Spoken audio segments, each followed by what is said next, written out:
അണ്ണാ വേഗം വാ, ലേറ്റായി. ദാ വരുന്നു.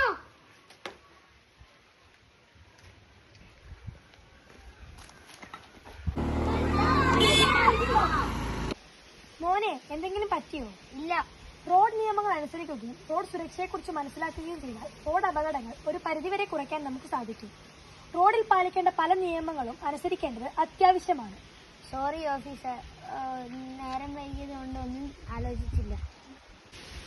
കുട്ടികൾ അറിഞ്ഞിരിക്കേണ്ടതും പാലിക്കേണ്ടതുമായ കുറച്ച് റോഡ് നിയമങ്ങളുണ്ട്. അത് നിങ്ങൾക്ക് ഞാൻ പറഞ്ഞു തരാം.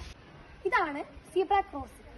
സീബ്ര ക്രോസിംഗിലൂടെ മാത്രമേ കാൽനട യാത്രക്കാർ റോഡ് ക്രോസ് ചെയ്യാൻ പാടുള്ളൂ. സീബ്ര ലൈനിലൂടെ യാത്ര ചെയ്യുമ്പോൾ ഇരുവശത്തു നിന്നും വരുന്ന വാഹനങ്ങൾ നിർത്തിയെന്ന് ഉറപ്പുവരുത്തിയതിനു ശേഷം മാത്രമേ റോഡ് ക്രോസ് ചെയ്യാൻ പാടുള്ളൂ.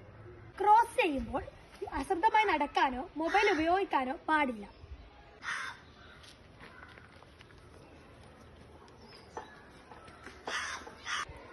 ഇനി നമുക്ക് കുറച്ച് ട്രാഫിക് സിഗ്നൽസ് പരിചയപ്പെടാം. സ്കൂൾ പരിസരമാണെന്ന് മുന്നറിയിപ്പ് നൽകുന്ന സിഗ്നലാണ് ഇത്. സ്കൂൾ പരിസരത്ത് പരമാവധി 30 കിലോമീറ്റർ വേഗതയിൽ മാത്രമേ വാഹനങ്ങൾ സഞ്ചരിക്കാൻ പാടുള്ളൂ.